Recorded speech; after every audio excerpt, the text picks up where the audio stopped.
Tak ada yang menyangka, sore itu seorang pemulung miskin, mantan TKI yang hidupnya sederhana, justru menjadi penolong bagi seorang CEO cantik yang kakinya terkilir di taman sepi. Tak ada yang tahu, dari pertolongan kecil itu, sesuatu yang tak pernah mereka bayangkan terjadi. Siang itu, matahari memancar garang di atas sebuah taman kecil di pinggir kota. Udara nyaris tak bergerak, hanya suara burung dan gesekan dedaunan yang menemani sunyi. Di antara jalan setapak yang berdebu, seorang pria muda tampak berjalan pelan sambil memanggul karung besar di pundaknya. Kaos biru mudanya telah pudar, celana pendeknya lusuh, dan sandal jepit hijaunya hampir putus. Namanya Fandi, seorang pemulung sederhana yang menggantungkan hidup dari botol plastik dan kaleng bekas. Setiap hari, ia berkeliling tanpa mengeluh, mencari sisa rezeki di tempat yang tak dilirik orang lain. Namun, langkah Fandi tiba-tiba berhenti. Matanya menangkap sesuatu yang tak biasa.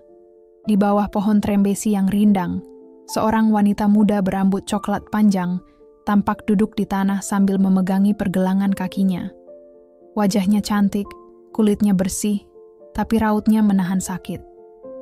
Ia mengenakan blazer abu-abu, rok pendek senada, dan sepatu hak tinggi hitam. Jelas bukan pakaian untuk berjalan di taman yang tanahnya tak rata. Tanpa berpikir panjang, Fandi menjatuhkan karungnya dan berlari kecil mendekat. "Mbak, nggak apa-apa? Kakinya sakit ya?" tanyanya cemas. Wanita itu menoleh pelan. "Iya, aku tadi tersandung batu kecil," jawabnya lirih. Fandi segera memapahnya duduk di bangku taman. Ia melihat pergelangan kaki wanita itu mulai membengkak. "Saya pernah belajar mijat waktu kerja di luar negeri. Kalau Mbak nggak keberatan, saya bantu, ya," ucapnya sopan. Wanita itu sempat ragu, melihat tangan Fandi yang kotor oleh debu. Tapi akhirnya, ia mengangguk. Dengan hati-hati, Fandi mulai memijat. Gerakannya lembut tapi pasti. Tak sampai 10 menit, wajah wanita itu mulai tenang. "Aneh, sakitnya hilang," ujarnya terkejut. "Syukurlah kalau ilmu saya bisa bermanfaat," jawab Fandi sambil tersenyum. Wanita itu menatapnya lama. Di balik pakaian lusuh dan wajah yang kelelahan, ia melihat ketulusan. "Namaku Sylvie," katanya lembut. "Saya Fandi, Mbak. Pemulung," jawabnya malu-malu. Sylvie tersenyum kecil. "Terima kasih, Fandi. Aku berhutang budi padamu." "Ah, nggak usah begitu, Mbak.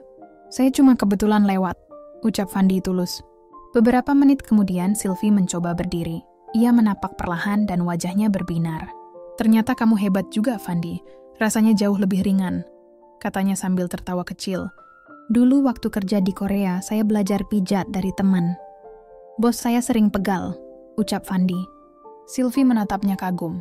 "Serius kamu pernah kerja di luar negeri?" "Iya, Mbak. Tapi pas pulang, usaha yang saya bangun bangkrut. Sekarang ya begini. Jadi pemulung," jawabnya tanpa sedih, seolah sudah berdamai dengan hidup. Ada sesuatu di mata Sylvie, campuran iba dan hormat. "Kamu orang baik, Fandi. Dunia butuh lebih banyak orang seperti kamu." "Saya cuman orang biasa, Mbak," balasnya singkat. Sylvie melirik jam tangannya dan tersenyum. "Aku harus ambil mobil di ujung taman. Tapi boleh minta tolong satu hal." "Tentu, Mbak. Apa aja?" "Antar aku ke mobil ya, takut keseleo lagi." Fandi mengangguk. Ia membantu Sylvie berjalan pelan di sepanjang jalan setapak. Sesekali mereka tertawa kecil mendengar candaan sederhana darinya. Ketika sampai di dekat mobil sedan hitam milik Sylvie, wanita itu menatap Fandi dengan pandangan berbeda. Lebih hangat. "Fandi, kamu kerja di mana selain ngumpulin barang bekas?" "Di mana aja, Mbak. Kadang bantu bersihin warung, kadang ngambil botol." "Kalau begitu, mau nggak kamu kerja di rumahku? Aku butuh sopir. Dan mungkin ilmu pijatmu juga bisa berguna buat aku nanti." Fandi tertegun. Ia sempat memastikan ia tak salah dengar. "Saya kerja di rumah, Mbak." Sylvie tersenyum lembut. "Iya, mulai sekarang." Sore itu, mobil hitam Sylvie berhenti di depan rumah megah bergaya modern di kawasan elit Jakarta Selatan. Fandi turun perlahan, matanya terpaku pada pagar tinggi dan taman rapi di baliknya. Ia merasa seperti melangkah ke dunia lain. Dunia yang tak pernah ia bayangkan akan menjadi bagian dari hidupnya. "Masuklah, Fandi," kata Sylvie ramah. "Mulai sekarang kamu tinggal di sini. Kamarmu di belakang." Dengan langkah ragu, Fandi masuk. Lantai marmer dingin membuatnya gugup. "Rumahnya bagus banget, Mbak. Saya takut ngotorin," katanya jujur. Sylvie hanya tertawa kecil. "Santai aja. Di sini kamu bagian dari rumah ini."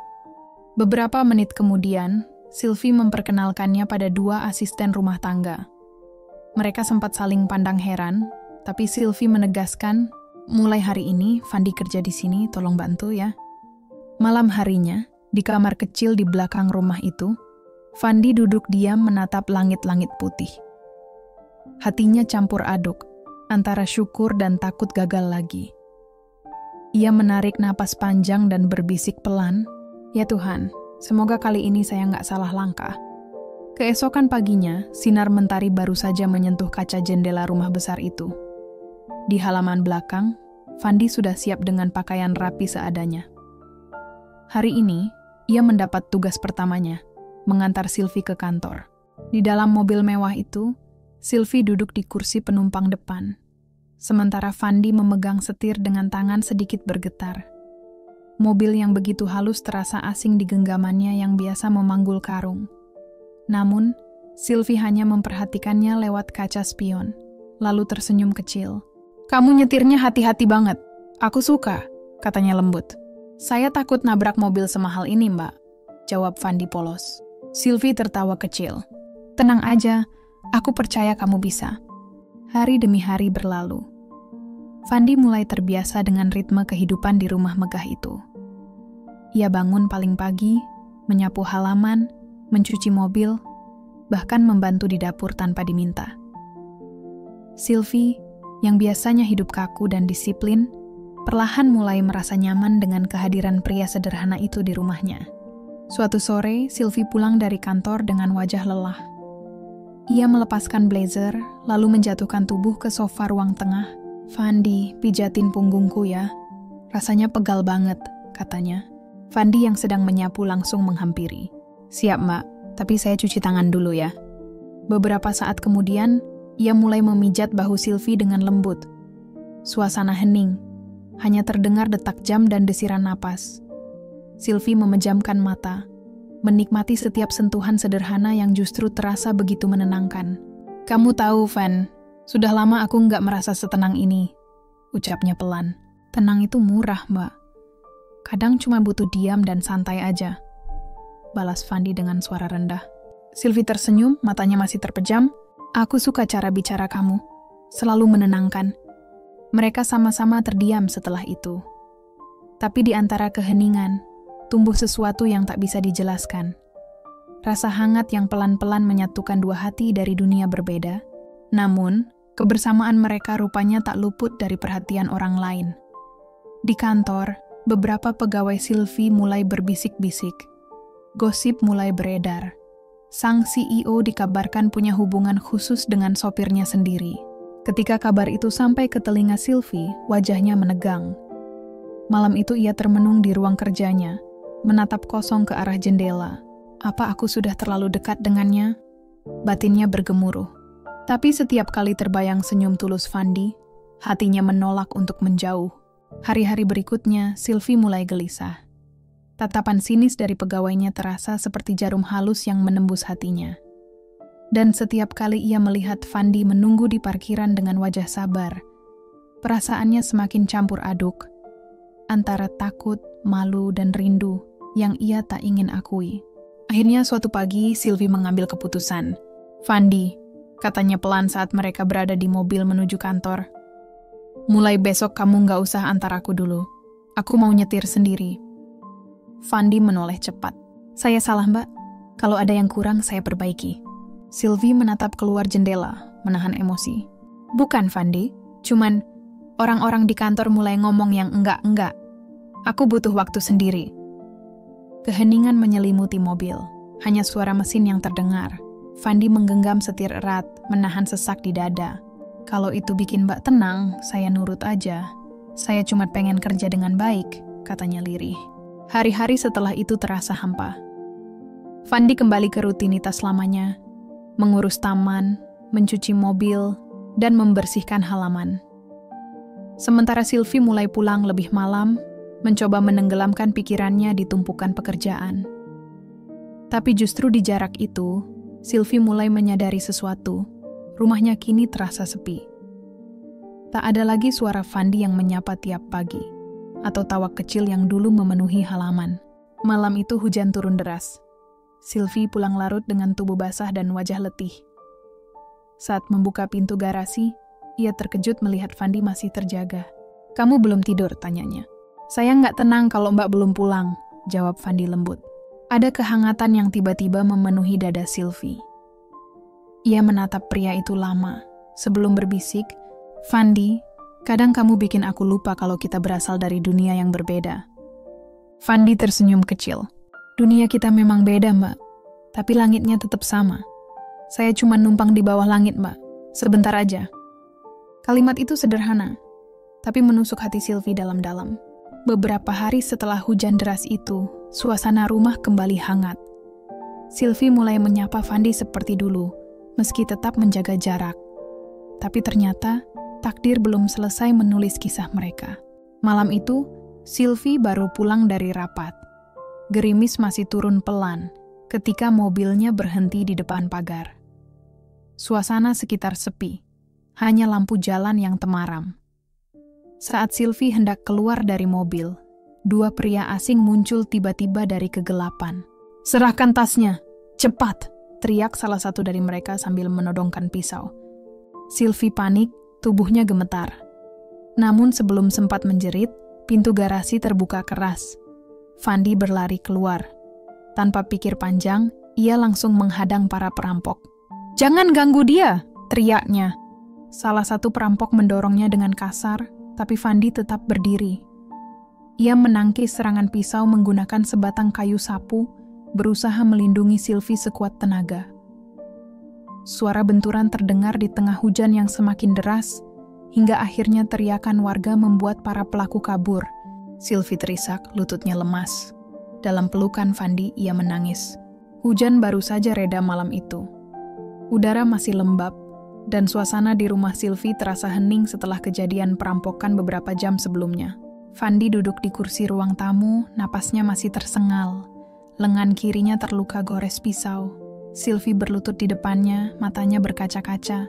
"Kamu nggak apa-apa, Mbak?" tanya Fandi pelan. Aku takut kamu kenapa-kenapa," jawab Sylvie dengan suara bergetar. Fandi tersenyum tipis menahan rasa perih. "Cuma luka kecil, Mbak. Yang penting Mbak selamat." Sylvie menelan air mata. Malam itu, ia sendiri yang membersihkan luka di lengan Fandi. Tangannya gemetar. "Kamu jangan nekat, Fandi. Kalau tadi lukanya parah gimana?" "Kalau saya diam aja, mungkin saya bakal nyesel seumur hidup," jawabnya lembut. Tatapan mereka bertemu lama. Dalam keheningan itu, Sylvie merasakan sesuatu yang tak bisa ia bantah. Ia mulai mencintai pria itu. Namun di balik rasa itu, ada kenyataan pahit. Mereka berasal dari dua dunia yang berbeda. Sejak malam itu, hubungan mereka berubah. Sylvie sering memanggil Fandi untuk makan bersama. Kadang hanya menemaninya minum teh di teras belakang. Percakapan mereka sederhana, soal cuaca, pekerjaan, atau bunga yang baru mekar. Tapi entah mengapa setiap kata dari Fandi selalu menenangkan hati Sylvie yang lelah oleh urusan bisnis. Suatu sore Sylvie menatapnya sambil tersenyum. "Fandi, kamu sadar nggak kalau kamu selalu bisa bikin aku tenang?" Fandi menunduk, menatap taman kecil di belakang rumah. "Syukurlah kalau saya bisa bikin Mbak tenang," jawabnya tulus. Kalimat sederhana itu justru menancap dalam di hati Sylvie. Ia ingin membalas ketulusan itu. Bukan dengan uang, tapi dengan perhatian. Namun perasaan yang tumbuh di hatinya justru menakutkan. Ia seorang CEO sukses, berpendidikan tinggi, sementara pria di hadapannya bahkan tak punya rumah. Malam itu, Sylvie berdiri di depan cermin. "Apa aku bodoh kalau mencintai pria seperti dia?" bisiknya lirih. Namun jawabannya tak datang dari logika, melainkan dari dadanya yang berdebar setiap kali Fandi tersenyum.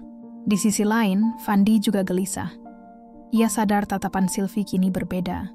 "Jangan sampai saya bikin hidupnya susah," gumamnya sambil mencuci mobil. "Saya cuma orang kecil, nggak pantas buat dia. Tapi setiap kali ia mencoba menjaga jarak, Sylvie justru makin sering mencari kehadirannya. Hingga suatu malam, listrik rumah tiba-tiba padam karena hujan deras. "Fandi, duduk sini ya. Aku takut gelap," kata Sylvie dari ruang tamu.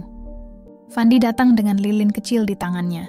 Cahaya temaram itu memantulkan wajah mereka berdua. Dalam diam, hanya ada suara hujan dan detak jantung yang entah kenapa terasa terlalu dekat. Beberapa minggu kemudian, Sylvie mengajak Fandi ke salah satu proyek sosial perusahaannya. "Kamu ikut aku ke panti asuhan hari ini ya. Aku butuh bantuan," katanya pagi itu. Fandi mengangguk. Ia memakai kemeja sederhana, hadiah dari Sylvie sendiri. Sepanjang perjalanan ia diam, matanya memandang keluar jendela.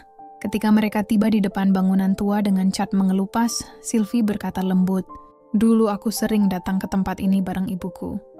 Tapi setelah beliau meninggal, aku jarang kesini lagi." Fandi tersenyum tipis. "Mungkin karena Mbak sibuk. Tapi nggak apa-apa, yang penting sekarang Mbak datang lagi." Namun di tengah kegiatan, Sylvie mendengar suara riang anak-anak berteriak. "Itu Kak Fandi," seru salah satu dari mereka. Sylvie menoleh kaget. "Kamu kenal mereka?" tanyanya. Fandi menunduk malu. "Iya Mbak, waktu saya masih jadi pemulung, kadang saya kesini ngasih makanan. Nggak banyak, cuma yang saya bisa." Sylvie terdiam. Hatinya seperti ditampar. Pria yang dulu ia tolong ternyata jauh lebih berhati mulia daripada dirinya yang hidup serba cukup. Matanya bergetar. "Kamu tahu, Van, kamu bikin aku malu. Aku punya segalanya, tapi sering lupa berbagi." Fandi tertawa kecil. "Jangan gitu, Mbak. Saya cuma ngelakuin apa yang bisa." Dalam perjalanan pulang, suasana mobil hening tapi hangat. Sylvie melihat wajah Fandi dari kaca spion, wajah sederhana yang memantulkan ketulusan luar biasa. Untuk pertama kalinya, ia melihatnya bukan sebagai sopir atau pemulung, tapi sebagai manusia yang mengajarinya arti rendah hati. Sore itu hujan turun deras. Sylvie baru pulang dari rapat panjang. Tubuhnya lelah, langkahnya berat. Di depan rumah, Fandi sudah menunggunya dengan payung besar. Ia menuntun Sylvie agar tidak kehujanan. "Mbak, hati-hati ya. Lantainya licin," katanya lembut, menunduk sopan. Namun saat Sylvie berusaha menutup pintu, langkahnya terpeleset di lantai basah. Refleks Fandi menangkap tubuhnya. Keduanya terjatuh bersamaan ke lantai. Tubuh mereka begitu dekat hingga Sylvie bisa mendengar detak jantung Fandi yang cepat dan hangat. Napas mereka beradu. Hanya suara hujan yang terdengar mengisi ruang tamu. Dalam momen singkat itu, waktu seolah berhenti. Wajah Fandi menegang. Ia segera bangkit, langkahnya mundur cepat. Napasnya tak beraturan. "Maaf, Mbak, saya nggak sengaja," katanya tergesa. Sylvie terdiam.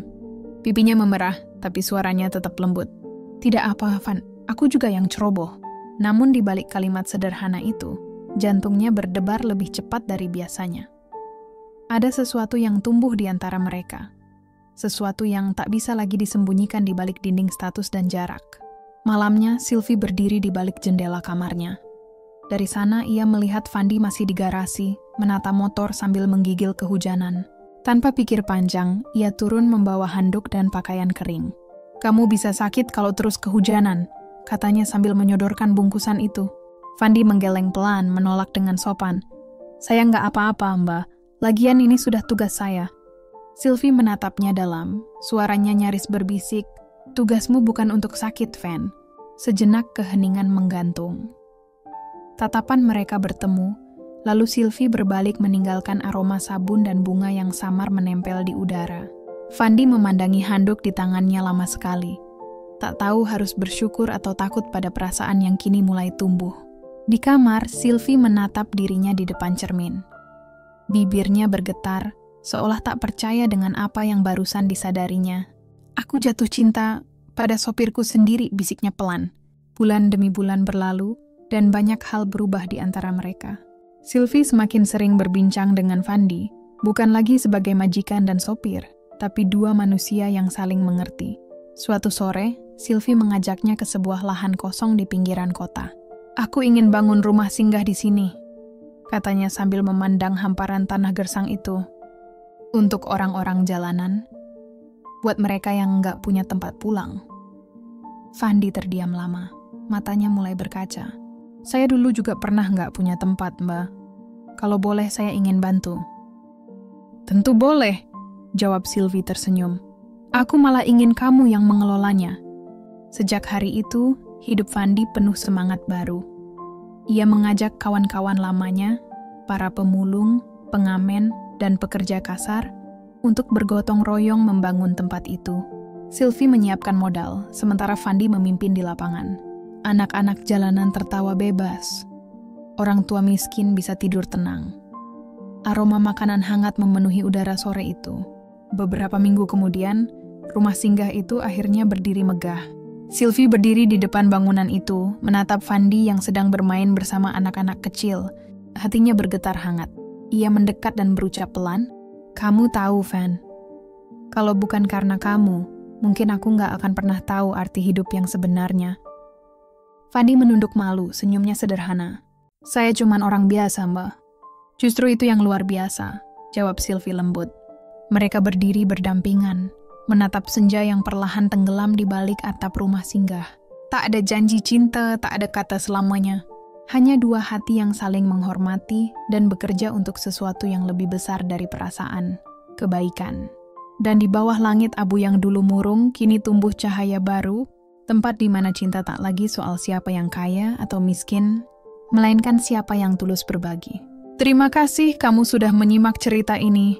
Jangan lupa untuk like video ini, subscribe channel kami, agar tidak ketinggalan cerita menarik lainnya.